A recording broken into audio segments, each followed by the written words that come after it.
Thank you so much for having me, and thank you for letting me talk about a topic which is I'm very passionate about. And in the next half hour, we're going to cover what learning agility is and why it is such an important skill for your students to set them up for success, whatever that looks like for them. And thank you, Charles, for the intro.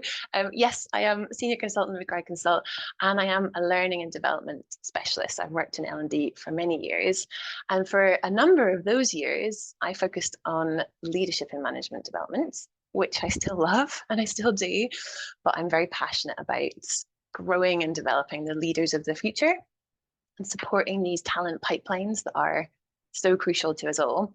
And as Charles mentioned, for a number of years, I worked in the humanitarian response sector. And that's really where my interest in this whole idea of learning agility kind of bubbled up, if you like. Because if you're going to equip people to respond to earthquakes, floods, war zones, then they need to be agile and they need to be able to learn in an agile way. That is absolutely an environment where literally anything could happen. Fast-paced change, you think you have the answer, the way forward, and then suddenly you don't, and you have to be able to respond. And I think increasingly, this need to be learning agile has become much more kind of mainstream. It's not just for the humanitarian sector anymore.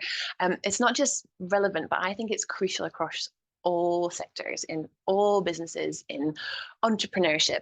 And it feels like we are all now kind of having to navigate a world that is volatile, uncertain, complex, and ambiguous. I'm sure you've heard the term VUCA, but that is the environment that we find ourselves in. And this kind of fast-paced change, these shifts in the way we work, we do have to be agile enough to work within those and to learn and to adapt and to pivot. And I think the best example of this, I think it's one of the hot topics at the moment, is AI and machine learning.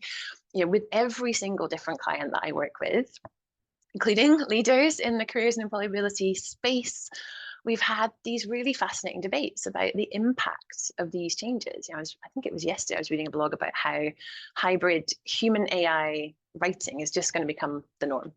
But what does that mean for academic assessments and assignments? We've been discussing it in regards to recruitment and how applicants answer questions. Even in our personal lives, I'm sure we've seen it. I moved house recently and I was on the chat to a flooring company and I was talking to Jennifer. Obviously, Jennifer was a bot, but Jennifer was able to give me some quite incredible answers. Like, it felt like a conversation. And I think a few years ago, you could spot a bot a mile off, but I reckon much less so now. And this is not isolated to a particular sphere or sector. Even in the areas or the job roles that we might think are kind of inherently human, things are really shifting. So this is a picture of what claims to be the world's first AI-generated sculpture. It's called the Impossible Statue. I'm sure you can tell. It was inspired by the works of 5 masters, including Michelangelo, Rodin, and Takamura. So there are lots of examples that we can point to, things in our sphere, in our personal experience, in our work. But there's plenty of research that backs that up as well. It kind of confirms what we already know, that the rate of change, the magnitude of change, the direction of change is much more extreme than we've really ever experienced before. And then the top there, the red line, that's the IMF, the International Monetary Fund. They have something called an uncertainty index, which I just love as a concept. So they collate all sorts of data to create a measure of uncertainty. And on the top left, there is that the red line is since 1960. And yes, there have always been spikes and peaks, but the trend is definitely upwards. The top right-hand side there is right up to 2023, and that is showing the impact of world events. And then the bottom there, that's from a recent report by McKinsey, suggesting that 1 in 16 workers may have to switch occupation by 2030.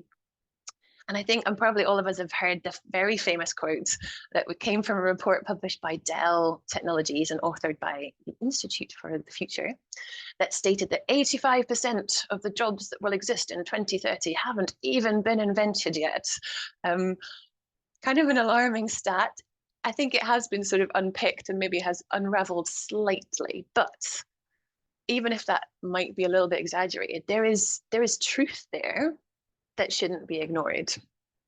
So the big question is, what does that mean for your students, for grads, for those about to start their career? What are the skills they're going to need to enable them to thrive now and thrive in the future, regardless of what sector they want to work in, or what kind of work they want to do, or what kind of organization they might be working in? And also, coupled with that, what does that mean for what we should be doing and the skills that we should be enabling and developing and supporting now? And I think this is where learning agility comes in. So it's not a new concept. It's been around for a while. But I think for quite a while, it was kind of bubbling under the surface as a sort of nice to have. Whereas actually now I don't think it is a nice to have. I actually think it's a skills imperative. It is a key, if not the key, future-proof skill. So I just wondered what we, the collective on the call today, already know about learning agility. So I'm hoping we can use a tool called Mentimeter. I'm sure some of you are familiar with it. But if you just grab your phone or open up another tab or whatever you want to do, at the top of your screen, you should see the Menti URL, menti.com, and I can't actually see the code, which is a bit worrying, but hopefully you can see the code at the top of your screen. So when you pop it in, you pop in menti.com, you should get prompted to enter the code. So I would love to hear from you what you think learning agility is. Now, I'm not looking for a dictionary definition. What words and phrases come to mind? What are the kinds of things that you think might be important? If you think of someone who is an agile learner, what are they going to be doing? How are they? How do they view the world? What's their mindset like? What are they engaged in if they're an agile learner? And we'll see what we all think this learning agility concept might be. So someone's put growth mindset. Absolutely. Again, that's not something that's a new concept. I think most of us have incorporated that or doing something around growth mindsets in the work that we do. Someone who's adaptive, someone who's curious. Yes, I love that idea of curiosity. Again, it's a brilliant question. Is that just inherent, innate in us, or can we develop someone's curiosity about the world around them and how we can do things and do things better? Innovative, responsive, I love all of this. Thank you, everybody. Eternally learning, what a brilliant phrase. Thank you to whoever that was. Yeah, that learning is something that happens again and again. It's just part of who we are. It's part of how we grow, how we move forward. Bravery, again, I really love that. Thank you to whoever put brave. There is an element of having to be brave. It's very easy to do what's always been done. It's very easy to stick in your comfort zone and just kind of keep plodding along, if you like. But actually, yeah, that bravery. Thank you so much, everyone. Brilliant words. Opportunistic, being a listener. Yeah, listening to what's going on around you, listening to feedback, all of those things. Risk taker, fab. Yes. So I definitely think that many of us have a good grasp on what it means to be an agile learner, or what this idea of learning agility is. But I like to use this definition, and it is from Lombardo and Eichinger's work, and back in the year 2000. So as I said, it's not a new concept, but I think it's definitely growing in prominence. And the reason I love this definition is this idea, the words in here, the willingness and ability to learn new competencies in order to perform under first-time tough or different conditions. And I love those words, willingness and ability. So those two words to me are really interesting. It shows there's some kind of internal factor. And I think that was represented in all the things that you said in that previous slide as well. Something about our motivation, our mindset. And then there's something a little bit more kind of tangible and measurable, maybe actions, behaviors. And certainly if we are talking about first time, tough or different conditions, then our students are definitely going to find themselves in that space. We have worked with graduates from both the university side and the employer side for over 10 years and understand this kind of transition from education to employment. So yes, in terms of skills and competencies, yes, you're going to need communication skills, time management, personal effectiveness, commercial awareness, all of those things. But they're going to also need to learn in a different way. and continue to adapt and flex and continue to learn in new and different ways. So if you think about university life, yes, it has changed a lot since my day. But if you're sitting an exam, you don't get marks for experimenting. You don't get marks for learning from failure. You don't get marks for risk taking. You get marks for fairly clearly defined things. So they've learned in one way, and now they're going to have to learn in another. And tomorrow, in another, and maybe next year or the next 5 years or 10 years in another way entirely. And this is where learning agility comes in. So we have created this 7-factor model. So I'm just going to, probably helps us to break it down a little bit into like, what does it actually mean to be an agile learner? So let me run through them, and hopefully this will give you a little bit more of a flavor of the real essence of what it means to have learning agility. So that top one, mindset, somebody absolutely named it when we did our poll, growth mindset, but this is about being keen to continually learn and grow, getting energized by learning, being unafraid of failure and taking some of those calculated risks, wanting to try new things, seeking out the things that are a little bit scary and a little bit stretching, but actually wanting to step into that space because it's the best space for learning. Also with feedback, seeking out feedback, like wanting to hear things, even if it's sometimes difficult to hear, but that mindset of this is how I'm going to grow. So being excited by new concepts, new ideas, insights, rather than maybe intimidated or scared by some of them, which I know I found myself falling into a little bit. So that mindset, that kind of mindset would set you up really, really well for being an agile learner. The next one is around awareness. So that's awareness of what learning agility is, these different factors. So we're ticking a box there. Well done, everyone. We're becoming more aware today. Knowing how you prefer to learn, how you learn most effectively. Like, what are your own strengths and development needs? Maybe being able to discuss that with other people really openly and easily, because obviously then you can increase that awareness of where your needs are.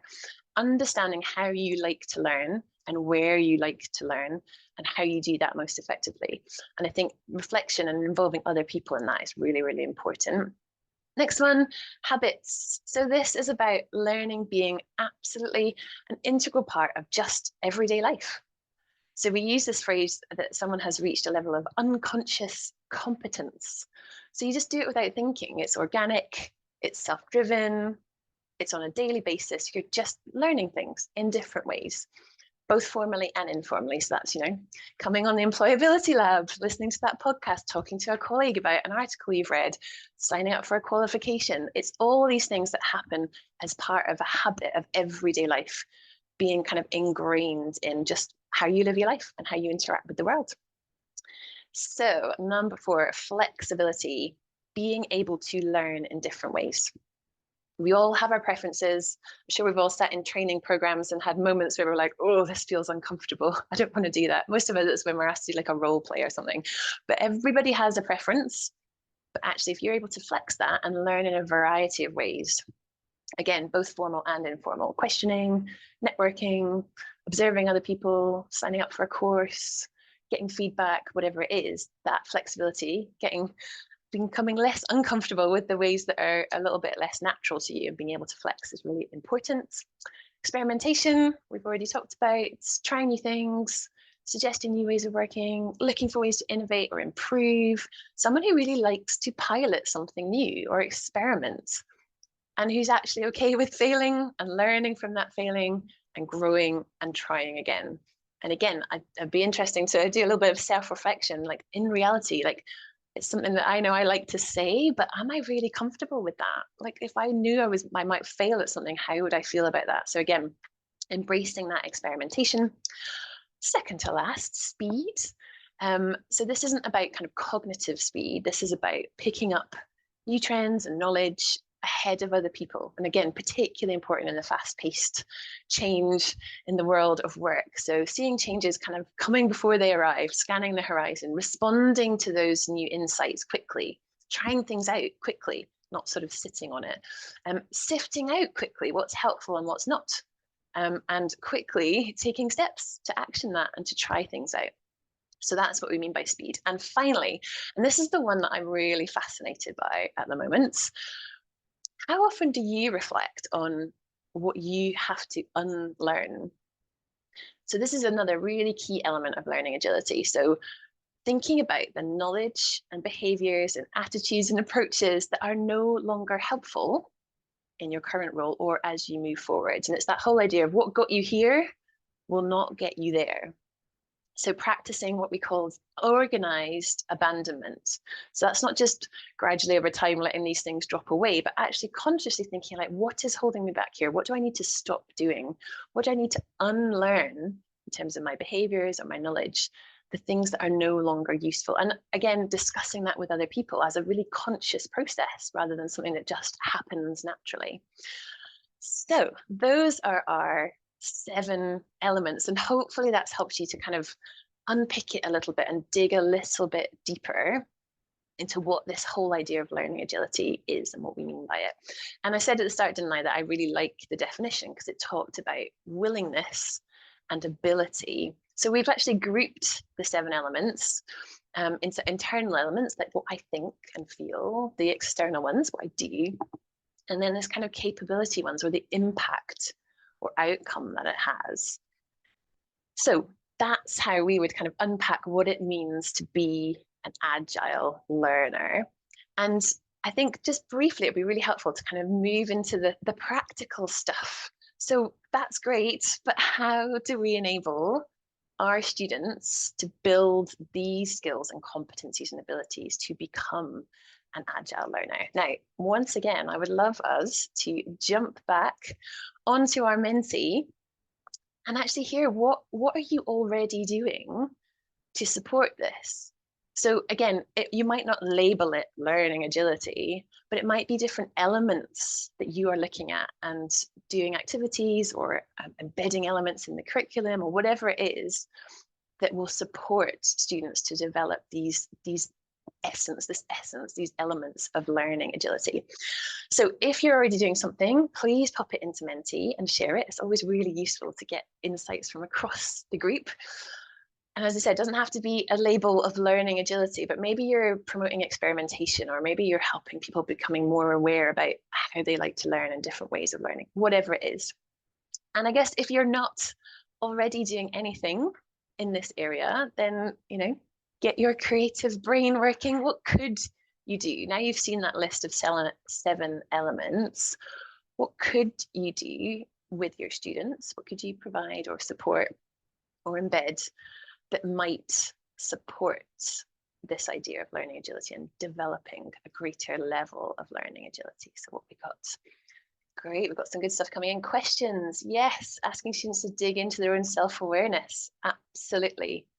That self-reflection, having someone external who's able to just ask key questions and get people to think about that. I think that would absolutely help with awareness. Thank you.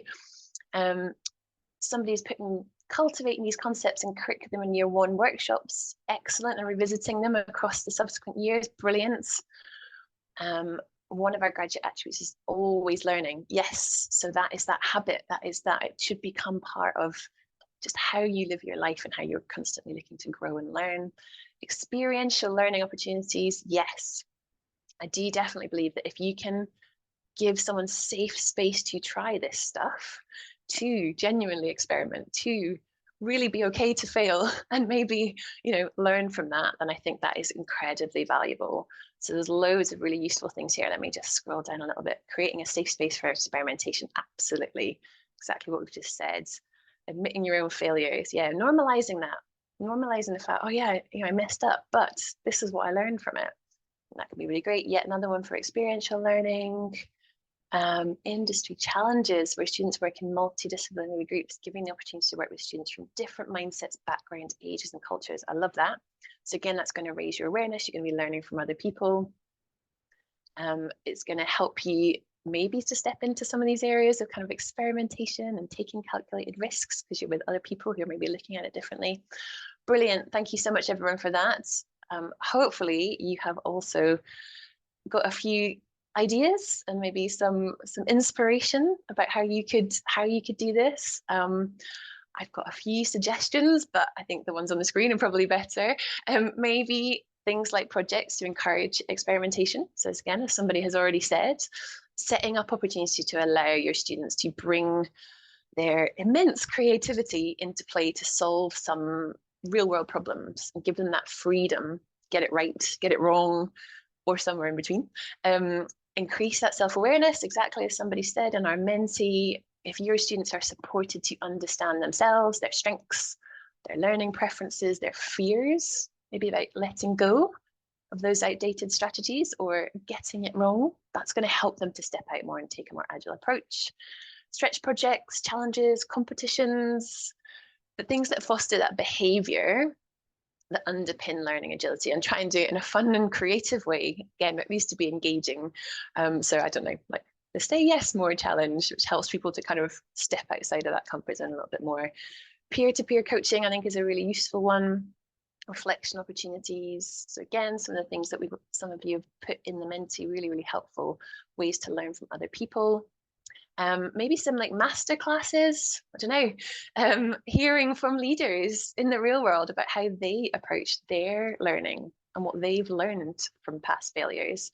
We tend to talk about specific sort of areas of leadership or whatever, but learning itself, how do they learn and how have they learned as they've moved through their career? So I think that some of those could be really interesting, but I'm scrolling through our mentee as well because I think there's some brilliant examples on here. So hopefully that has been helpful.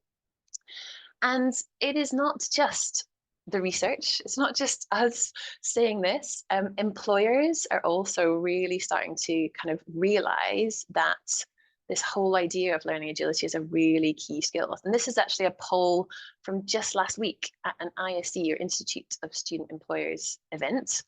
And it is really interesting to see learning agility on the list. I actually think it's going to start creeping up that list as more people become more aware of what it is and how crucial it is now and is going to be for their talent pipeline and for future ability and adaptability of their workforce. So I think even if this poll, if it's number 6 in this poll now, I reckon it's going to creep up. And also I think some of the things above it are elements of learning agility. So I found that a really interesting poll from that conference last week. If you want to know more about learning agility and build your own self-awareness, we have developed and researched a tool on learning agility to help learners, help you become a bit more self-aware and give you feedback on these different factors. So what you do, you fill in a questionnaire, then you get a score for each of them, and then you're emailed some feedback and suggestions as to how you can develop in these areas. So QR code is on your screen. Have a go, see what insights you get for yourself. I'll try and pop that back up just in case anyone hasn't seen it. Just at the end, just a couple of suggested, if any of this has sparked your curiosity. I hope it has. It's definitely an area I think is going to become more and more and more important. These are some links, articles, spaces that you can find out a little bit more if any of this is interesting to you. So again, I'll just leave that up on the screen. But I am conscious of time and I would love to hear any questions that have come in on this topic. So let me stop sharing my screen and then yes, I will be able to do that. Thank you, Rachel. Wow, there's a ton in there. And I'm definitely going to pick up that slide that you had comparing, in education with as an employee, and discuss that with my teacher wife tonight and see what she thinks about that, and maybe even my teenagers. For me, I think there's such a huge transition in teaching and learning at school, very handheld and prescribed, into going to, say, university and higher education, where it's much more free, and you make your own progress to becoming an employee in the real world, so to speak. Each of these shifts is so huge. We've got a careers audience. We're focused on careers and employment, and it's an interesting question around moving into employment. So does that sit with careers? How does careers work together with sort of the academics to embed this? Have you seen it work well anywhere? I think it's a really interesting question, and I think it also sort of depends on the appetite that there is. And I know different ones of the people on the Employability Lab today will kind of have different experiences. I think the more this becomes a key element of what employers are looking for, which I do think has started, the more that it'll have to be embedded in the wider curriculum, the more that it can't just be the careers and employability space trying to kind of wave the flag and do that work. And I think the more that becomes aware, people become aware of that, and the more that, you know, your graduate outcomes start to be affected by those skills and that the ability that those students have as they move into the workforce, I think is going to kind of move higher up the agenda. So I can't think of personal experience of where it has been embedded well, although even just looking at the Menti responses that we had on the screen, it obviously is being, and it would be great to hear in the chat from people who are doing it. And even if they're not calling it learning agility, it's elements of that. So no, I can't personally think of anything, but I'm convinced that there will be some brilliant examples of it. But I do just think it's going to become more and more important as employers catch on to it. I mean, many already have. We work with a lot of employers who want this embedded in their early careers programs. Yep. So they're realizing that the people joining their organizations don't necessarily have this. And so they're investing to try and move that forward for them, their talent pipeline. But I think, yeah, it's something that it needs to kind of move back a bit, if you like, in that pipeline and be embedded in the university space. Yeah.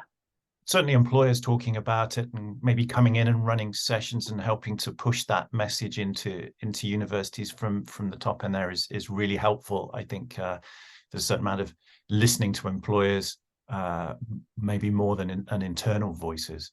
There was another comment in the chat while you were talking, which I found really interesting, very topical, talking about student confidence and fear of failure coming in, and that can inhibit their learning. You know, how do you embed more of a braver, you know, ability to overcome that fear? You know, and often students who have it won't even be the ones engaging. So have you seen you know, approaches that have helped embrace that and helped guide students through that who might not have been necessarily connected before?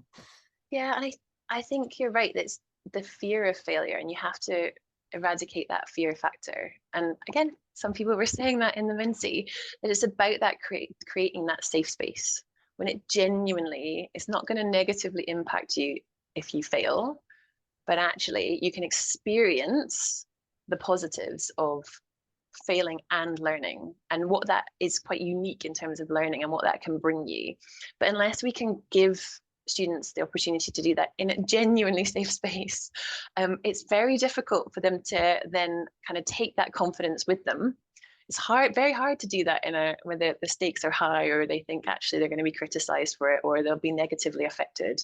And I'm working with employers actually, because even though a lot of employers that I work with would say, oh yes, we embrace failure as a way to learn and we embrace feedback, the reality is that their structures and their systems don't really do that. So if you fail, you know, you won't get your bonus, or you won't get promoted, or so actually there's a lot of work to be done on both sides to make sure that, you know, when people move into that world of work, that is true, that they can be given that space to fail and learn and grow and innovate.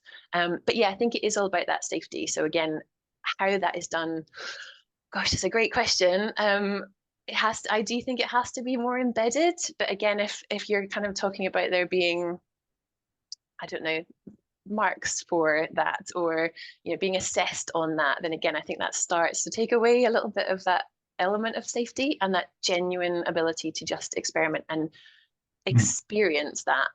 And I think it's the experience that is what gives people the confidence, because they're like, oh, I remember doing that and it was incredibly helpful and it felt uncomfortable and it felt awkward, but actually what I learned from it was really, really useful. So if we can get those experiences happening more often, then people are much more likely to be able to do that in the real world when it counts. Yeah, definitely. Thank you, Rachel. I think a big part of it, and exactly what you're sharing today, is just being aware of it.